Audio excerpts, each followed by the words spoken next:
केवट कहता है प्रभु एक निवेदन करूं। हाँ बोलो। माँ बाप क्या चाहते हैं? माँ बाप ये चाहते हैं कि संतान को संपत्ति से बाद में जोड़ूं, पहले संस्कारों से जोड़ दूं। भगवान राम ने कहा यही विचार होना चाहिए कि संपत्ति माँ बाप बाद में दें, पहले संस्कार दें। लेकिन उल्टा हो रहा है आजकल, संपत्ति देने की बात तो चलती है लेकिन संस्कार देने की बात नहीं चलती है प्यारे। आज माँ बाप लगे हुए हैं कि हम अपनी औलाद को इतनी संपत्ति दे दें, इतनी संपत्ति दे दें। कुछ लोगों का तो यहां तक कहना हो गया कि हम अपनी औलाद को इतनी संपत्ति दे के जाएंगे कि हमारी औलाद पड़े पड़े खाएगी। पड़े पड़े पड़े बना रहे हो अपने बेटे, जमराज बना रहे हो अपने बेटे को, हैं अपनी औलाद को जमराज, हैं पड़े पड़े खाएगी। पड़े पड़े पड़े जानते हो किसको कहते? पड़े तुम लोग तो जानते ही होगे, जो भैंस पालते हैं वो पड़े को भी जानते हो। क्यों भाई? क्यों? क्यों जानते हैं कि नहीं जानते? पड़े में भैंस में बहुत अंतर है। क्या अंतर है? आप कहो महाराज भैंस की औलाद ही तो पड़ा होती है, अंतर क्या है? अंतर है भैंस तो दूध देती है और पड़ा पीता है दूध। क्यों? और पी करके पड़ा, उसका नाम ही पड़ गया पड़ा, क्योंकि दूध पी के जो। अच्छा गौ माता बछड़े को जन्म देती हैं, तो गौ माता बछड़े को जन्म देती हैं, बछड़ा दूध पी के पड़ा लेटता नहीं है, उछल कूद करता है। क्यों करता है कि नहीं करता? कितना अंतर है बोलो? बछड़ा दूध पी के सोता है क्या? बोलो कभी देखा? दूध पिया और एकदम उछल कूद मचाता है, पकड़ नहीं सकते हो भाई आप, इतना उछल कूद मचाता है। और भैंस का पड़ा दूध पिया और पड़ा, इसका मतलब क्या है? दूध, भैंस के दूध में प्रमाद है। क्या है? प्रमाद है। और गौ माता के दूध में ऊर्जा है। अंतर आ गया कि नहीं आ गया? बल बढ़ जाए ये विशेषता नहीं है, बुद्धि बढ़ना चाहिए बल के साथ। बोलो बल के साथ। भैंस का दूध बलवर्धक तो हो सकता है लेकिन बुद्धिवर्धक नहीं होता है, और गौ माता का दूध बलवर्धक भी होता है और बुद्धिवर्धक भी होता है। इसलिए गौ माता के दूध की यह विशेषता है। अपने बच्चों को गाय का दूध पिलाया करो। गाय का दूध माताओं पिलाओगी तो निश्चित रूप से बल और बुद्धि दोनों बढ़ेंगे। वैसे तो माँ का दूध स्नेह की धारा है, सबसे पहले तो बेटा माँ का ही दूध पीता है। ये माँ का दूध नहीं होता है, वो स्नेह की धारा है। माँ अपने बेटे को स्नेह पिलाती है। क्या पिलाती है? स्नेह। इसलिए वो केवल बेटे के लिए ही होता है। होता है कि नहीं होता है? क्योंकि वो दूध नहीं होता है, वो स्नेह होता है। स्नेह। माँ अपनी संतान को स्नेह पिलाती है। दूध तो वास्तव में गाय का ही है। बोलो है कि नहीं? मैं एक बात कहता हूं, एक गांव की बात सुना रहा हूं, जरा सुन लो भाई, क्योंकि बात आ गई बल और बुद्धि की तो जरा सुन लो उसको। एक व्यक्ति ने अपने बेटे से कहा कि मैंने 5 भैंस रखी हैं तेरे लिए, दूध पी दूध पी दूध दूध पी पी करके वो इतना बड़ा पहलवान बन गया कि उसने पूरे गांव को चैलेंज कर दिया है कोई मुझसे कुश्ती लड़ने वाला। अब उसकी पर्सनालिटी देख करके गांव के लोग बोले हड्डी पसली तोड़ो आवे क्या, फालतू की बात करते हो, हमको नहीं लड़ना है कुश्ती। उसने जिले को चैलेंज कर दिया, क्योंकि इतना बल आ गया उसमें, ताकत, पहलवान बन गया कि उसने गांव चैंपियन बना। इसके बाद जिले को चैलेंज किया, जिले में कोई नहीं लड़ने को तैयार हुआ तो जिला चैंपियन हो गया। फिर उसने प्रदेश को घोषणा कर दी, प्रदेश में है कोई मुझसे लड़ने वाला, तो प्रदेश चैंपियन बन गया, कोई लड़ने को तैयार नहीं हुआ। देश में कोई लड़ने को तैयार नहीं हुआ, उसने पूरे विश्व को चैलेंज कर दिया, विश्व में कोई लड़ने को तैयार नहीं हुआ, विश्व चैंपियन बन गया। अब घर के लोग बहुत प्रसन्न हैं कि मेरा बेटा विश्व चैंपियन, विश्व चैंपियन। 5 भैंसें इसलिए तो रखी थी, विश्व चैंपियन बन गया। 5 भैंसों ने विश्व चैंपियन बना दिया बेटे को। एक दिन उसने कहा कि मुझसे कोई नहीं लड़ रहा है, मैं तो कुशीनगर एक्सप्रेस इंजन से कुश्ती लड़ूंगा।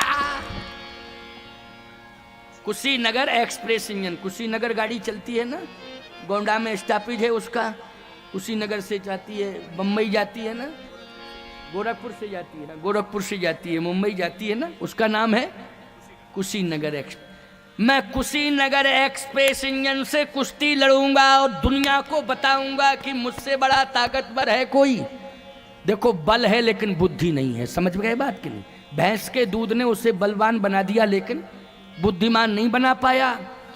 और गया स्टेशन पर इंतजार कर रहा है, कुशीनगर कब आवे, कुशीनगर कब आवे। वो ताल ठोके, लोगों ने कहा पागल है ये, पता नहीं किसको ताल ठोक रहा है। और वास्तव में जैसे ही कुशीनगर एक्सप्रेस इंजन आया और उसने तुरंत छलांग लगाई, और जैसे ही छलांग लगाई तो 2 सेकंड में उसका 5 भैंसों का दूध गायब हो गया। 2 सेकंड में पूरी ताकत चली गई। बोलो भाई, बलवान था लेकिन बुद्धिमान नहीं था। इसलिए बल के साथ बुद्धि होनी चाहिए। हनुमान जी के लिए कहा गया अतुलित बलधामम, लेकिन जय हनुमान ज्ञान गुण सागर, जय कपीस त्यों लोक उजागर। लेकिन अतुलित बलधामम, हनुमान जी बलवान भी हैं और बुद्धिमान भी हैं। बुद्धि मताम वरिष्ठम, इसलिए बलवान बनना है लेकिन बुद्धिमान भी बनना है। बलवान और बुद्धिमान बनाने वाली अगर कोई दुनिया में है तो वो गौ माता है। इसलिए गौ माता के दूध का जो सेवन करेगा वो बलवान भी बनेगा और बुद्धिमान भी बनेगा। इसलिए गौ माता का सम्मान करो और गाय के दूध को अमृत मानो प्यारे। कलयुग का सच्चा अमृत यदि है तो वो गौ माता का दूध है। इसलिए गाय की सेवा भी करो और गौ माता के दूध का भी सेवन करो प्यारे। आओ ध्यान से सुनना, जरा समझने की कोशिश करना। केवट ने कहा प्रभु मैंने तो ये संकल्प लिया है कि संतान को केवल संपत्ति ही नहीं देना है, संस्कार देना है। और संस्कार यदि संतान को दे दिया जाएगा तो ईमानदारी से बताओ संपत्ति पीछे पीछे घूमेगी कि नहीं घूमेगी। और संस्कार यदि नहीं दिया तो संपत्ति चाहे जितनी दे दो तुम, अंत में संपत्ति सब चौपट हो जाएगी। बोलो, सब कुछ चला जाएगा, कुछ बचेगा ही नहीं संस्कारहीन होने के कारण। इसलिए मैंने ये संकल्प लिया है कि मजदूर हूँ, मजदूरी करता हूँ, लेकिन सोचता हूँ कि अपनी संतान को संस्कार दूँ। और फिर आप आ गए और मेरी संतान आपके चरण ना पकड़ पाई और चरणों का चरणोदक न ले पाई तो धिक्कार है ऐसे माँ बाप को कि जो संपत्ति से जोड़े, रोजगार व्यापार से जोड़े और परवरदिगार से ना जोड़ पावे। धिक्कार है ऐसे माँ बाप को, लानत है ऐसी जिंदगी को। इसलिए मेरी प्रार्थना है कि मेरे बच्चे गांव में हैं, मैं ले आऊं और आपके चरणों में डाल दूं। लक्ष्मण जी बोले भैया समझ में बात आई कुछ? राम जी ने कहा क्या? अभी पत्नी की बात कर रहा था तो पत्नी लेने गया, अब बच्चों की बात कर रहा तो बच्चे लेने जाएगा और फिर कहेगा रिश्तेदार और रह गए तो मामा फूफा जीजा सबको बुलाएगा, क्योंकि उद्धार सबका कराना है। और एक काम किया जाए, 14 साल तक गंगा के किनारे आप बने रहो, पांव पकड़ाई होती रहे, आराम से इसके बाद वापस लौट चलें अयोध्या। बस इतना ही तो होना चाहिए। भगवान बोले तुम चुप रहो भैया, उसकी बात तो सुन लेने दो। अच्छा भैया बच्चे कहाँ हैं तेरे? कहा बच्चे हमारे गाँव में। अच्छा ले आओ। दौड़ा दौड़ा गया, बच्चों से कहा चलो भगवान आए हैं। बच्चों को ले आया, भगवान के चरण में डाल दिया। जैसे ही बच्चों ने भगवान का चरण दर्शन किया, चरण प्रक्षालन किया, भगवान ने कहा तुम पत्नी बच्चे अब सबने कर लिया कि नहीं कर लिया? हाँ, अब मुझे पार कर दो। 11 बज गए, कब करोगे?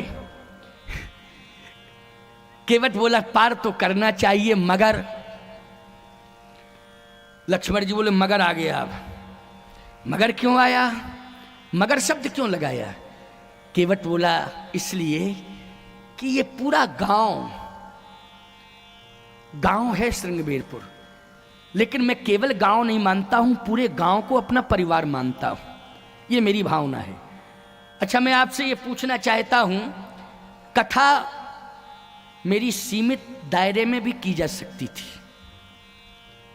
बोलो की जा सकती थी कि नहीं? एक छोटा सा हॉल होता, उसमें 25-50 लोग हो जाते, और बैठ के सुन लेते, लेकिन नहीं नहीं, स्वामी हरिशरण दास जी महाराज का संकल्प क्या है कि ज्यादा से ज्यादा लोग सुने, क्षेत्र के लोग आकर के सुने। क्यों भाई, हजारों की संख्या में आकर सुने, ये लक्ष्य होना चाहिए कि नहीं होना चाहिए? और ये लक्ष्य वास्तव में ये स्वामी हरिशरण दास जी महाराज का लक्ष्य है कि हजारों हजार लोग कथा सुने। ये लक्ष्य है स्वामी हरिशरण दास जी महाराज का, इसलिए व्यापक व्यवस्थाएं की गई। अभी मैं कल की ही बात है, मैं आपके शिष्य हैं जो संत रामदास जी महाराज, क्यों कुटी स्थान, संत राम क्या, बाबा कुटी स्थान, वहाँ गया था। मेरी प्रसादी भी थी, राजापुर गया, वहाँ तुलसीदास जी महाराज के गुरु स्थान का दर्शन किया, सरजू मैया का, फिर वहाँ कुटी पर भोजन प्रसाद पाया। तो देखिए, गुरु का और शिष्य का दोनों का नियम है कि विस्तार हो कथाओं के माध्यम से। बोलो, बाबा कुटी पर भी बहुत अच्छी कथा पिछले साल हुई, इस साल भी हमारे श्री राघवाचार्य जी आ रहे हैं वहाँ, हमारे बहुत प्रेमी हैं वो हमारा उनका बड़ा आत्मीय संबंध है। लेकिन व्यापक व्यवस्थाओं में कथा करने का अर्थ क्या है? अर्थ यही है, केवल हमें ही नहीं सुनना है, कथा के द्वारा हजारों की संख्या में अबाल वृद्ध नर नारी आकर के श्रवण करें, जिससे समाज के संस्कार सुदृढ़ हों। इस लक्ष्य को लेकर के ये व्यापक व्यवस्थाएं की जा रही हैं, कथा का आयोजन किया जा रहा है। केवट का भी तो यही लक्ष्य है कि पूरा गांव भगवान के चरण से जुड़ जाए, पूरा गांव। इसलिए उसने अपना परिवार माना। बोलो, राम कथा परिवार बैठा है कि नहीं बैठा है? ये जितने भी लोग बैठे हैं अबाल वृद्ध नर नारी, ये सब क्या है? राम कथा परिवार, ये सब राम कथा परिवार है। प्यारे, केवट कहता है कि गांव पूरा मेरा परिवार है, सभी भगवान के चरणों से जुड़ जाए, पूरा गांव भगवान से जुड़ जाए, पूरा गांव भगवानमय हो जाए, यही मेरी इच्छा है। इसलिए सरकार, इतना टाइम आपने दिया है, थोड़ा सा टाइम और दे दीजिए, क्योंकि आप राक्षसों का वध करने जा रहे हैं और आगे आप निकल गए और संस्कार न मिले गांव वालों को तो राक्षस हो जाएंगे, तो फिर आप लौट के आओ, फिर परेशानी खड़ी हो जाएगी। इसलिए लंका की ही समस्या नहीं है, गांव की समस्या है। और संस्कार यदि आपके द्वारा मिल गए तो निश्चित रूप से पूरा का पूरा गांव राममय हो जाएगा। भगवान ने कहा तो गांव वालों को बुला लो गांव वालों को। पूरे गांव को इकट्ठा किया, प्रमाण मिला है प्रमाण क्या मिला? पद पखार जलपान करी, पद पखार जलपान करी, आप सहित परिवार, आप सहित परिवार। बोलो, प्रमाण मिला कि नहीं? आप सहित परिवार, पूरे गांव को उसने परिवार माना। केवल पत्नियों पुत्र तक सीमित नहीं रहा कि पत्नियों पुत्र ही हमारे परिवार हैं। आजकल तो इतनी छोटी मानसिकता हो गई, तुम्हारा परिवार हम दो हमारे दो, इतना ही परिवार की व्याख्या होने लगी। नहीं, हम दो हमारे दो। अच्छा, माँ बाप चुप रह जाते हैं, इसका मतलब है हम दो हमारे दो, माँ बाप को घर से बाहर कर दो, तभी परिवार है। हम दो हमारे दो, खबरदार, ये सीमित संकीर्ण मानसिकता आपको पतन के रास्ते पर खड़ा कर देगी। जिन बच्चों को आप अपना परिवार मानने जा रहे हो, वो बच्चे आपको मानने के लिए तैयार नहीं होंगे। उस समय माथा पटक पटक करके रोगे कि हमारे बच्चे हमारी बात नहीं मान रहे हैं। क्यों? संस्कारहीन होने के कारण। और संस्कार यदि दोगे तो याद रखना, ये बच्चे तुम्हारे पीछे पीछे घूमेंगे और यही कहेंगे कि हमें सेवा का अवसर दो, सेवा का अवसर दो। श्रवण कुमार बनकर के, बोलो भाई, तुम्हारे पीछे पीछे घूमेंगे कि नहीं घूमेंगे? क्या बनने हैं? श्रवण कुमार। संस्कार से क्या बनेंगे? श्रवण कुमार। इसलिए ये संस्कारों का केंद्र है। हर बालक को श्रवण कुमार बनने का निमंत्रण दे रहा है ये राम कथा का आयोजन, कि नौजवान, प्रत्येक नौजवान श्रवण कुमार बने, राम कथा का संस्कार ग्रहण करके। आज हम श्रवण कुमार बनाना चाहते हैं। ऐसे हम आज घोषणा कर रहे हैं ना, इसी तरह हमने एक जगह घोषणा की बंगाल में, हमने कहा प्रत्येक बच्चे को हम श्रवण कुमार बनाना चाहते हैं। कितने बच्चे हैं कि श्रवण कुमार बनना चाहते हैं? तो बहुतों ने हाथ उठा दिए, लेकिन एक सामने ही बैठा था, उसने हाथ नहीं उठाया। हमने कहा क्यों, तुम श्रवण कुमार नहीं बनना चाहता है? बोले बनना तो चाहते हैं, माता पिता पहले अंधे तो हो। अरे हमने कहा इसने दिमाग खराब कर दिया मेरा, ये पागल है क्या, किस तरह की भाषा बोल रहा है बोलो। तो ऐसी मानसिकता वाले भी लोग हैं समाज में, समझ रहे हो कि नहीं? इस प्रकार की मानसिकता लिए भी घूम रहे हैं। कुसंस्कारी संतान पतन का मार्ग प्रशस्त कर देती है प्यारे, इसलिए संस्कार देना परम आवश्यक है। केवट ने कहा कि पूरा गांव राममय हो जाए, इसलिए आपके श्री चरणों से मैंने पूरे गांव को जोड़ दिया है। भगवान आपने बड़ी कृपा की। भगवान ने कहा तो अब पार करो।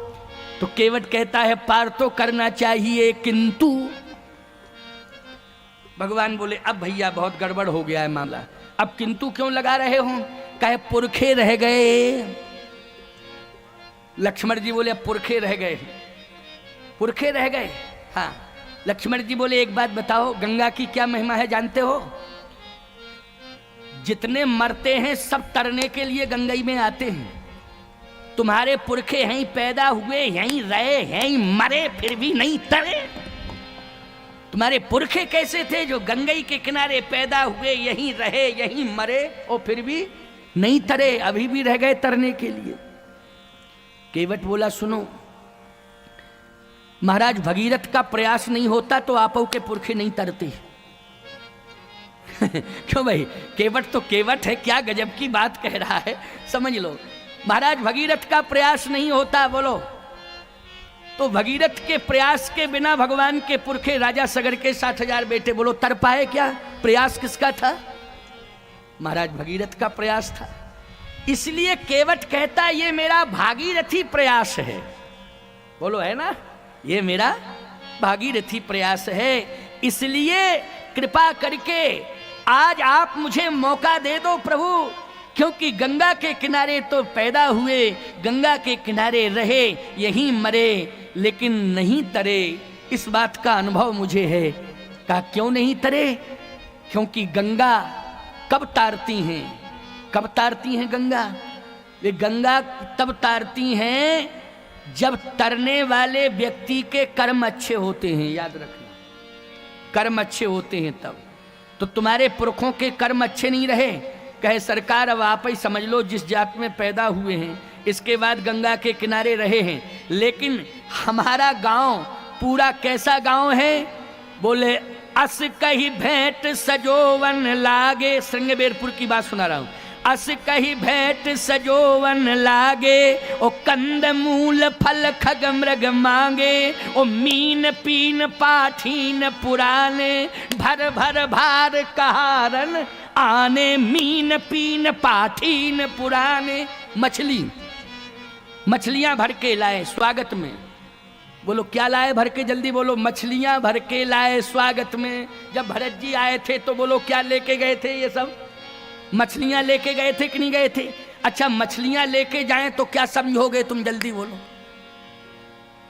सोच लो जरा तुम। है कलकत्ता हम गए एक बार, बहुत पहले की बात है, 25-26 साल पुरानी बात है। जब कलकत्ता पहुंचे तो एक डॉक्टर परिवार में हमको ठहराने की व्यवस्था की गई। मैंने कहा देखो भैया, हम भोजन हमारा विद्यार्थी बनाता है तभी हम पाते हैं, नहीं तो हम किसी का हाथ का भोजन प्रसाद नहीं पाते हैं। कहे महाराज डॉक्टर का परिवार है, पूरा फ्लैट खाली है, ऊपर का नीचे वो लोग रहते हैं, आपको अपने हिसाब से रहना है, कोई दिक्कत नहीं। पहुँचे 11:30 बजे रात को। अब डॉक्टर आ गया, बोले महाराज जी बिना कुछ खिलाए सोने नहीं दूंगा। अरे हमने कहा 11:30 बजे अब हमारे चेले बनाएंगे तो 2 बज जाएगा रात का। हम बोले महाराज हम अपराधी ना हो जाएंगे और संत भूखा सोए। हमने कहा ऐसा है कि हम नहीं पाएंगे, तुम जिद क्यों कर रहे हो? बोले महाराज जी कुछ भी। हमने कहा तो एक काम कर, चेले से कहा कुछ नहीं है, अगर कोई सब्जी हो तो बॉयल कर ले, बस बॉयल कर ले, बस थोड़ा सा ले लेंगे बस, और हम कुछ लेंगे नहीं।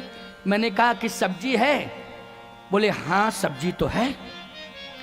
तो हमने कहा सब्जी में क्या है? आलू। बोले आलू नहीं खाता हूं, डायबिटिक परिवार है पूरा। उनका अच्छा आलू तो क्या है फिर? लौकी। बोले लौकी नहीं, इसलिए नहीं क्योंकि उसमें नकली लौकी आती है, उसमें इंजेक्शन का प्रयोग किया जाता है इसलिए लौकी में।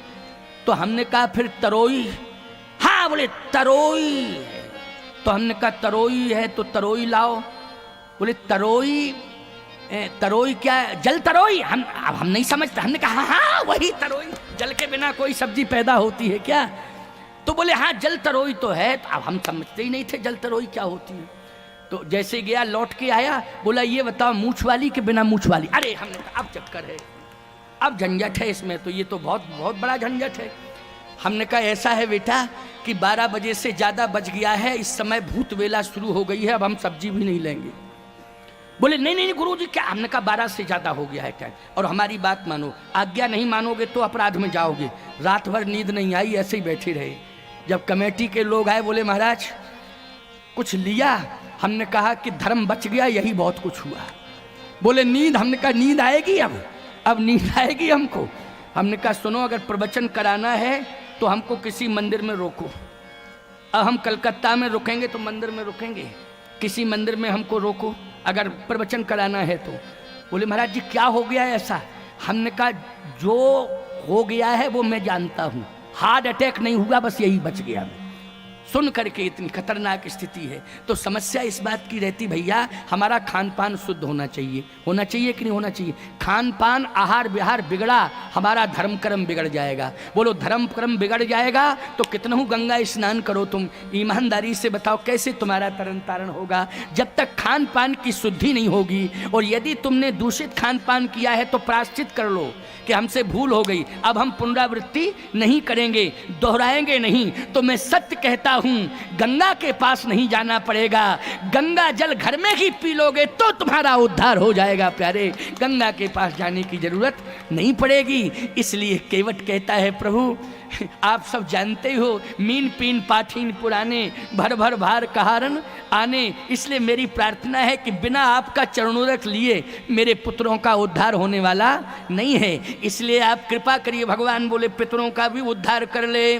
तो गोस्वामी जी कहते उसने पितरों के नाम पर भगवान के चरण धोए, और जैसे पितरों के नाम पर चरण प्रक्षालन किया और पितरों के नाम पर चरण प्रक्षालन करके जो चरणोदक था पितरों के नाम पर तर्पण किया, और जैसे ही तर्पण किया तो जितने भी इसके पितर और पुरखे थे वो सब जय जयकार करने लगे प्यारे, सब दुहाई देने लगे। पितर पार कर प्रवह पुनि मुदित गयो लय पार। अब एक अंतिम बात और कह दूं।